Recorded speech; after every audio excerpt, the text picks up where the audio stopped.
আসসালামু আলাইকুম বাইকার ভাই বন্ধুরা, আশা করি আপনারা সবাই ভালো আছেন, সুস্থ আছেন। আমি আছি আরিফ ফুয়েল এজেন্সির ওনার আমিনুর রহমান। আপনাদের সামনে কিছু উপস্থাপন নিয়ে আসছি বাইকের মেনটেন্যান্সের বিষয়। আসলে বাইকের মাইলেজ কম পান কী কী কারণে। বাইকের মাইলেজ কম পাওয়ার কারণ হলো প্রথমত টায়ার প্রেশার।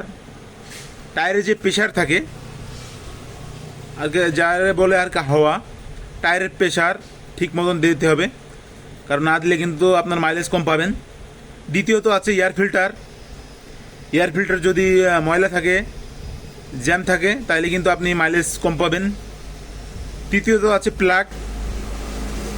প্লাগ এর ডিস্টার্ব থাকলে আপনি কিন্তু মাইলেজ কম পেতে পারেন।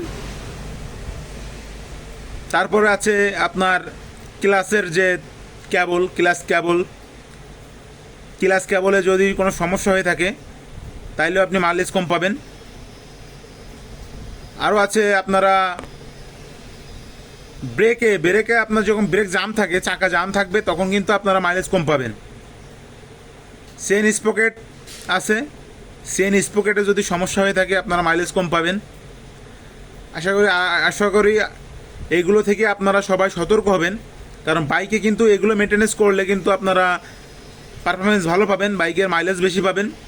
বিশেষ করে আমাদের বাংলাদেশের তেলের যে অবস্থা, তেলের ভাঁজের কারণে কিন্তু বাইকের মাইলেজ সেভাবে পাওয়া যাচ্ছে না, কারণ তেলে অনেক পরিমাণ ভাঁজ।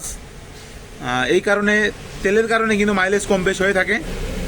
সবাই ভালো থাকবেন, সুস্থ থাকবেন। আরিফ ফুয়েল এজেন্সি আর আরিফ অটোর পক্ষ থেকে আরও একবার জানাই সালাম, আসসালামু আলাইকুম। সবাই লাইক, কমেন্ট, শেয়ার করে সাথে থাকবেন। ধন্যবাদ।